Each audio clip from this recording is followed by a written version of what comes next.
Welcome to Powerful Women Rising, the podcast where we ditch the rulebook and build businesses with authenticity, integrity, and a whole lot of fun. Join host Melissa Snow, business relationship strategist and founder of the Powerful Women Rising community, as she interviews top experts and shares candid insights on business strategy, marketing, mindset, and more. Let's get real, get inspired, and rise together. This is Powerful Women Rising.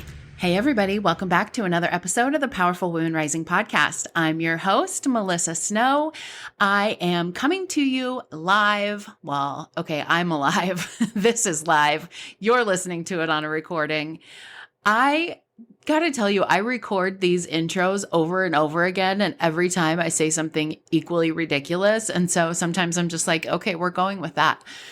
I am coming to you from Colorado. It is the first snow of the season. I do not like snow, even though it's my last name. I do not like winter. I do not like wind. I do not like being cold. And today has all of those things. Also, for some reason, I can't find my freaking ballot. So I have to go actually leave my house and vote like it's the olden days. And I'm not happy about that either. But I will happily go and cast my vote. God bless America.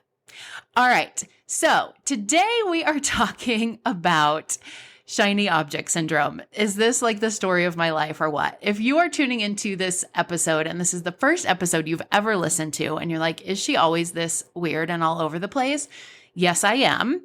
And shiny object syndrome is something that has plagued me for years and years. And I know that I am not alone. Almost every entrepreneur I know has suffered with shiny object syndrome. And so we're going to talk about it today because it's important. And I had somebody ask me recently, why do you talk about all of these other topics on your podcast when your thing is business relationships, right? Like I am a business strategist, but my focus is on networking like a human and not like a salesy weirdo. It's on helping you figure out how to grow your business through genuine connections and authentic relationships.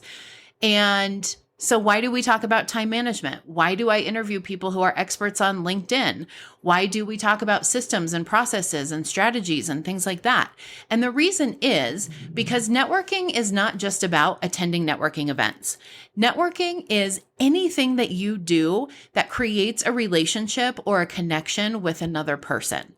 So you can do it on social media. You can do it by writing a book. You can do it by being a guest on someone else's podcast. You can do it speaking on stage. All of those things are ways that you can connect authentically with other humans. And it's very difficult to connect with other humans and build your business through relationships without certain foundations in place. You have to have some kind of strategy. You have to have some way to capture leads. You have to have a way to manage your time. You have to have systems and processes in place, right? So everything comes back to networking and building your business through relationships. And these are all of the different pieces that you need in order to do that. And shiny object syndrome is 100% relevant to this topic because it's something that distracts people from doing actual revenue generating activities like networking. We get so caught up in so many shiny objects that sometimes we forget that the simplest, easiest, and most fun and sustainable way to build a business is just by going out there and talking to other humans. So I want to talk about this today because I think that it is something that affects everyone, but we don't talk enough about it. And this has come up a lot recently just for me as it's getting close to the end of the year. And so I've been spending some time evaluating where I have spent my money this year, where I have spent my time this year, so that I can make some decisions about what I want to do the same or differently next year. And let me tell you, if you're listening to this and you're thinking that you are alone in shiny object syndrome, you are not. Even 8 years into entrepreneurship, I still buy things. I still hire people. I still sign up for programs that later make me go, why did I think that was a good idea? Why did I spend my money on that? Why did I think that was the thing that I needed? And this is what shiny object syndrome is all about. It's those enticing ideas and tools that lure us in with the promise of quick success and endless revenue. It is those Facebook ads that you see from the VA service that will repurpose all of the content you've already created into short-form videos that will go viral this week. It is the business coach who posts her client success stories daily and makes you think that hiring her will be the key to your success. It's TikTok, Threads, Clubhouse. Remember Clubhouse? Is anyone still on Clubhouse? That was such a shiny object. It is writing a book. It's starting a podcast. It's speaking on stage. Shiny object syndrome can be all of those things. And I want to be clear that none of those things are inherently bad. I'm not saying that all of these things are terrible ideas and you shouldn't move forward with any of them. But what happens is we get sucked into things that aren't aligned with our values or our goals. We spend money that we don't have. We give up time that could be better spent elsewhere. And sometimes we hire people who turn out to have no idea what the fuck they're actually doing. And we end up worse than when we started. I also want to be clear that the results of shiny object syndrome are not always bad. This is not always about falling for something or getting scammed by some sleazy business coach. It's not about making mistakes or having regrets or decisions that you wish would have been different. Sometimes the results of these things are great. The program, the book, the course, the coach, they delivered exactly what they promised, but you realize that it's actually not at all what you needed or what's right for your business. And you could have saved yourself that time and money by not falling for the shiny object to begin with. So if any of this resonates with you, I want to tell you, number one, you are not alone. And number two, it is okay to release the shame behind the decision that you made. It is okay to let go of your embarrassment related to your shiny object syndrome. You weren't stupid for making that decision. You are not the only one who has gotten distracted by shiny objects. And I think it's safe to say we have all been there. Even the people that you look at on social media and you're like, oh my gosh, she's crushing it. I bet she never did anything dumb like this. She did. Sometimes I think that it is all just part of the process of learning to become a successful entrepreneur. But it's something that we need to talk about more. So today we're going to dig deep into why we are so attracted to these distractions, how to identify if something is actually worth pursuing, and I'm going to give you some practical tips to help you keep your focus where it needs to be, which will not only save you time and money, but also probably some of your sanity. Okay, so let's talk first about what shiny object syndrome is and why we are so susceptible to it. According to Wikipedia, which, as we all know, is the source of all true information and fact, shiny object syndrome is a pop cultural psychological concept where people focus on a new and fashionable idea, regardless of how valuable or helpful it may ultimately be. While at the moment it seems to be something worth focusing one's attention upon, it is ultimately a distraction. So, for example, making reels, creating a Google My Business profile, starting a Pinterest page, when there are other more important revenue-generating activities that you could and probably should be focusing on. Another way to look at shiny object syndrome is when people mistake something small and fixate on it to the extent that they lose the big picture.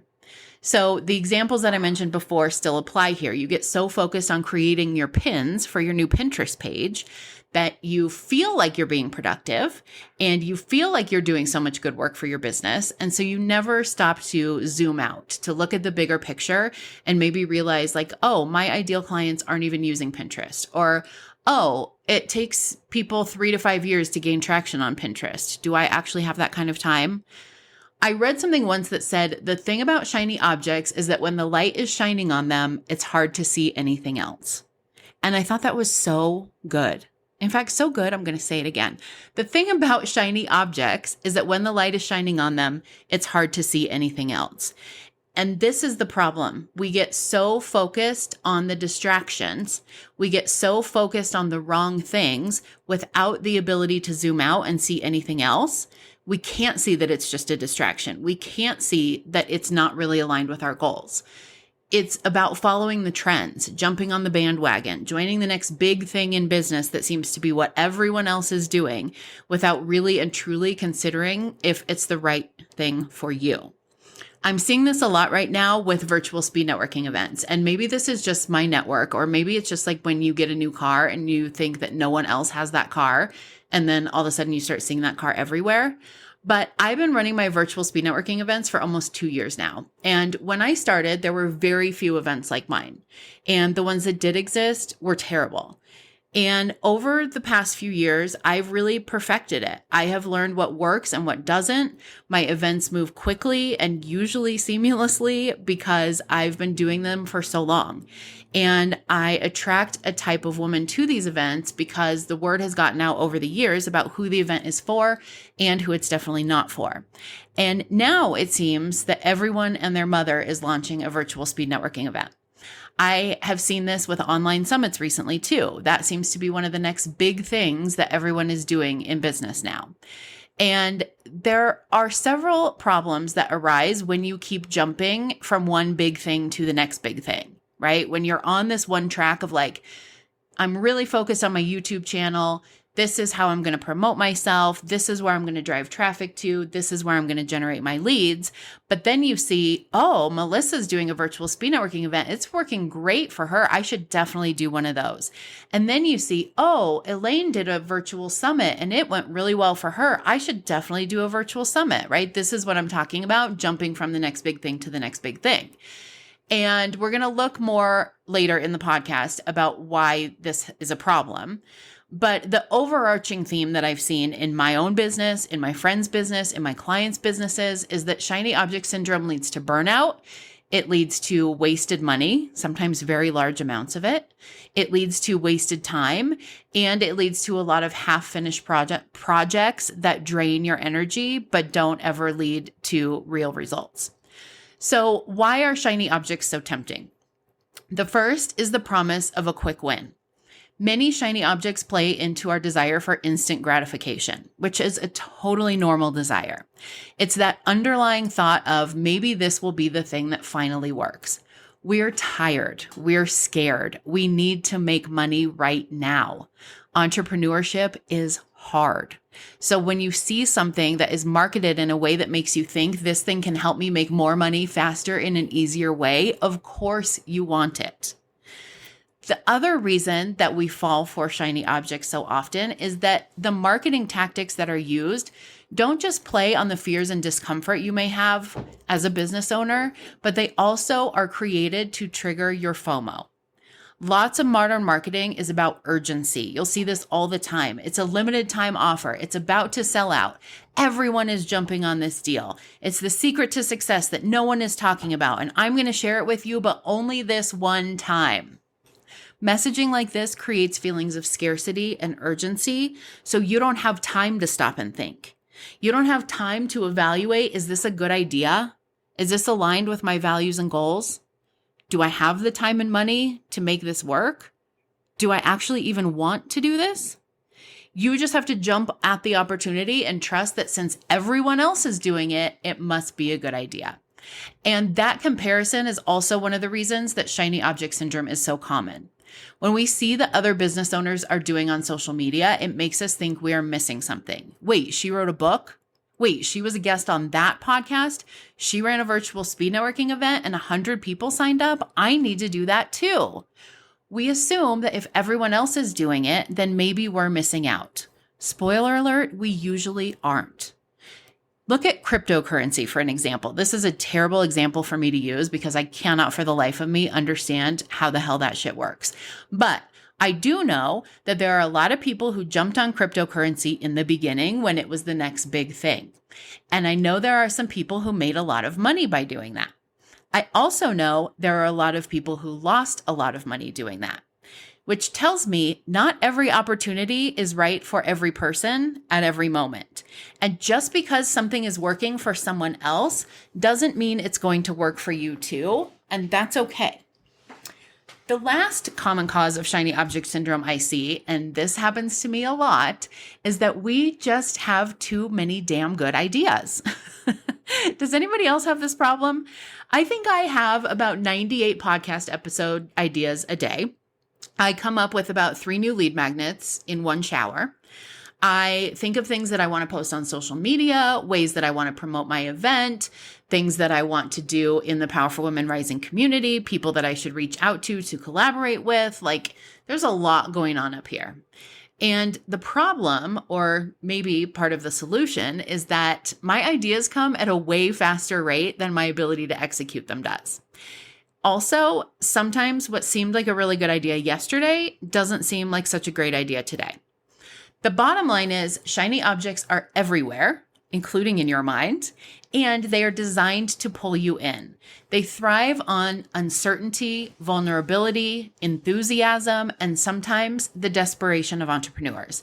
And if you're not clear on what you really need, it's easy to fall for every new thing that comes along. So let's talk about how to recognize a shiny object, because sometimes they will come to you in very good disguises. My husband and I were having a that's a hard word to say, you guys, philosophical. That's a really tricky one.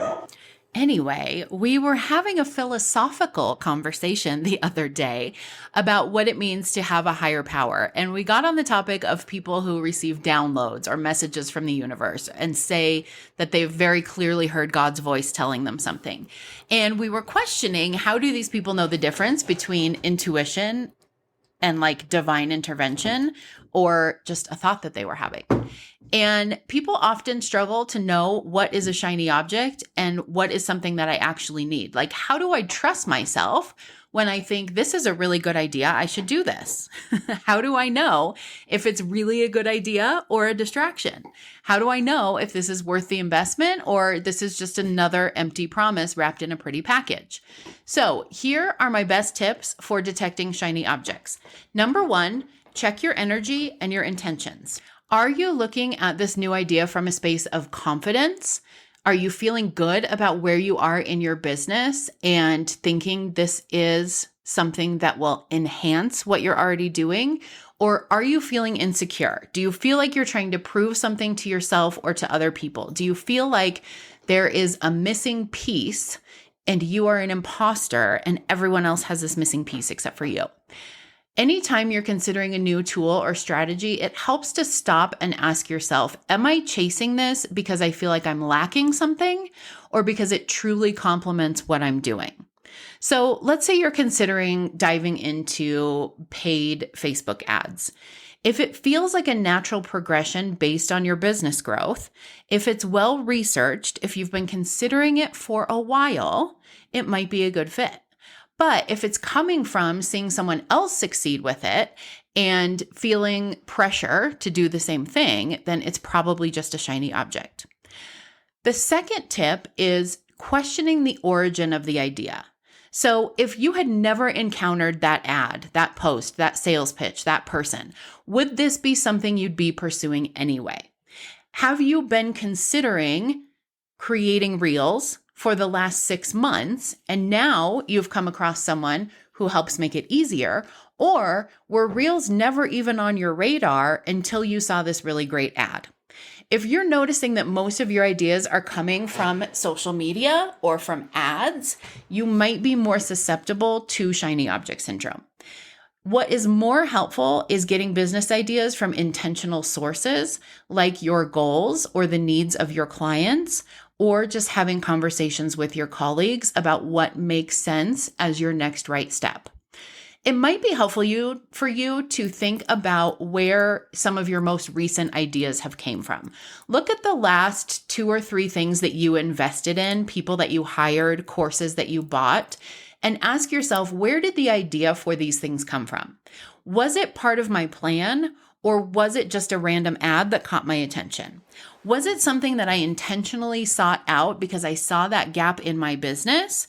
Or was it because Sally was doing it and it seemed to really be working for Sally, so I figured it would work for me too? Number 3 is doing a gut check.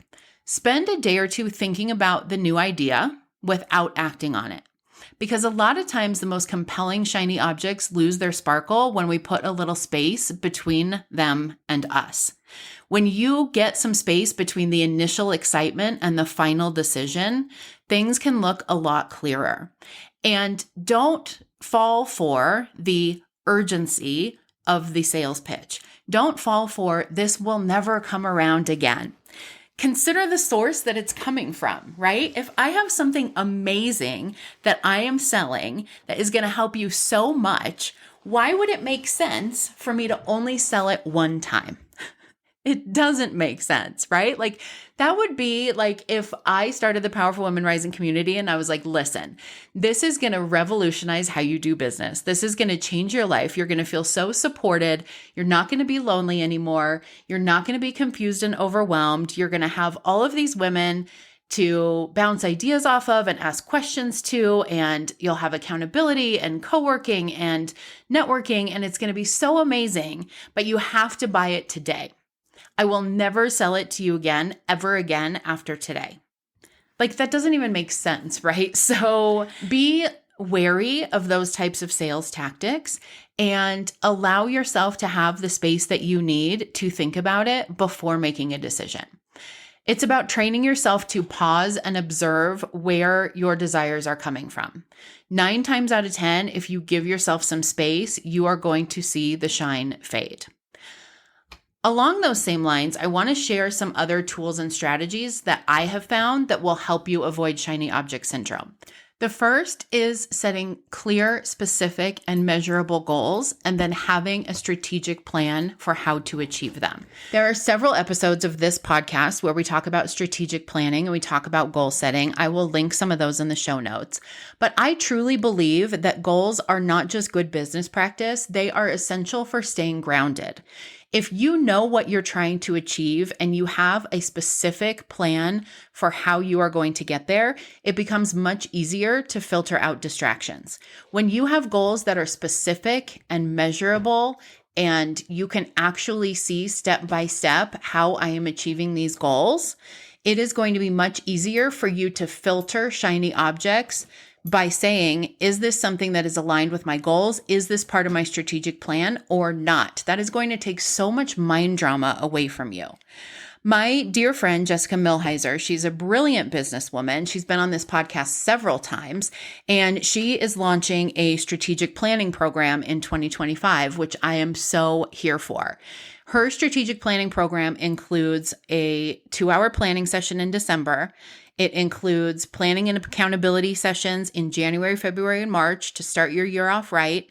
And then it also includes quarterly planning and accountability sessions in April, July, and August, tracker sheets, metrics and objectives trackers, quarterly group Zoom calls, all the things that you need to stay on track with your goals and the strategy that you set to achieve them. And the reason I'm sharing this with you is, number one, it's freaking awesome. And I'm totally doing it because I get distracted just like you guys do. And number two, even if you don't do Jessica's program, having some way to stay accountable to your goals and the strategy that you have created for how you are going to achieve them is going to make your life so much easier. Now, for example, if you have a goal that you want to grow your email list by 25% in the first quarter, and you have a really specific strategy for how you want to do that, right? You have a lead magnet and you've decided you're going to run paid ads to it, or you have a lead magnet and you've decided you are going to promote it in these Facebook groups this many times a week, or whatever it is. Now, anything that doesn't help grow that list is a shiny object. It doesn't mean you can never do it, but it means you're not doing it during the first quarter because it's not aligned with your goals and the strategy that you created. By the way, I will link Jessica's strategic planning program in the show notes if you want to check it out. I am not an affiliate. I am her friend. I am her former client. I will be her client next year, and I'm a big fan, but I'm mostly just sharing it with you because I know it will be super helpful for many of you. The second way that I have found that helps me avoid shiny objects is creating some kind of a decision-making framework. So setting criteria for any new opportunities that come up that have to be met before I will even consider them. So I named some of those questions earlier in the podcast too, but they're things like, does this align with my current business goals? Do I have the resources to make this work? Do I have the time, the money, the energy that needs to be put in to make this thing work? If I put the energy into this, will it distract me from something more important? I like to remind myself this mantra. I am focusing on what I know will grow my business, not what might grow my business, right? That is very helpful for me because there are specific things that I know that are going to help me grow my business. And I would rather focus on the things that are for sure than the things that are possibilities. I also recommend setting up some kind of a regular review process. And this is one of the things that I like about Jessica's program too, is because it allows you and forces you to regularly look back on your goals and remind yourself what you're working towards and evaluate if the decisions that you're making and the things that you've been doing are moving you in the right direction, or if there's something that you need to tweak or a way that you need to course correct. You need to give yourself the opportunity to evaluate, how is what I'm doing right now getting me closer to my main goal? And if it's not, what do I need to change? What do I need to tweak? I also recommend having some sort of an accountability partnership. This is also something I love about Jessica's program. But you can do this yourself too, just by finding an accountability partner. This is somebody who can help you make objective decisions. I have a friend who also has made a lot of decisions without talking to me first and then be like, hey, I hired so-and-so for X number of dollars. And I'm like, what are you doing? Why would you do that? And so we made an agreement that we were not going to invest over X number of dollars without talking to each other first. Because you need that other person to remind you what you've already committed to and to give you that outside perspective. Sometimes in your mind, when the light is shining on the shiny object, that's all you can see. And it seems like such a great idea. But when you have a conversation with someone and the light is not shining on the shiny object for them and they can see the bigger picture, they might have a different perspective that is going to be really helpful for you to hear. The last thing I recommend is creating some sort of a parking lot for your bright ideas. Like my VA actually created a Slack channel called Brain Dump. And she made it for me one day and she was like, hey, anytime you have a great idea, why don't you put it here? And it's actually been really helpful because I have a lot of ideas that I think are great at the time. And sometimes when I look at them again, I don't think they're that great. Sometimes when I look at them again, I think this is a great idea for 2 years from now, not right now. And sometimes I think this is a great idea and we should definitely execute on it next month. So it helps me to keep track of all my great ideas, but also realize I don't have to act on them immediately. So let's do a quick recap here. Shiny object syndrome is all about the pull towards new ideas that can derail our progress. The best way to protect yourself is setting clear goals, creating a decision-making framework, checking in with an accountability partner, and making space for your new ideas without having to act on them immediately. Remember, not every shiny new thing is a real opportunity. Not every shiny new thing is a good idea for you. So give yourself grace, stay grounded, and remind yourself that staying consistent on the right path is what is going to get you to your goals. Thank you so much for listening to this episode. I hope it was helpful for you. I would love to connect with you over on Instagram. I'm at Powerful Women Rising, and I love it when you guys pop over there and share your feedback on the podcast with me. I love to hear what resonates with you. If you have ideas for things you'd like for me to talk about in the future, if there's things that you relate to and you're just like, thank you for letting me know that I'm not alone. I just love that we have this community here together where we are growing together and we are staying focused. We're keeping our eyes on the prize without the distraction of every new thing that glitters. All right, friends, I will see you next week. Thanks for listening to Powerful Women Rising. We hope today's episode inspired you to keep rising. If you love the podcast, please subscribe and leave a review. It's like giving us a virtual hug and helps more awesome women like you find the show. Click the link in the show notes to get your free list of top virtual networking events for female entrepreneurs. It's time to make real connections and grow your business with integrity and authenticity. Until next time, keep rising and stay powerful.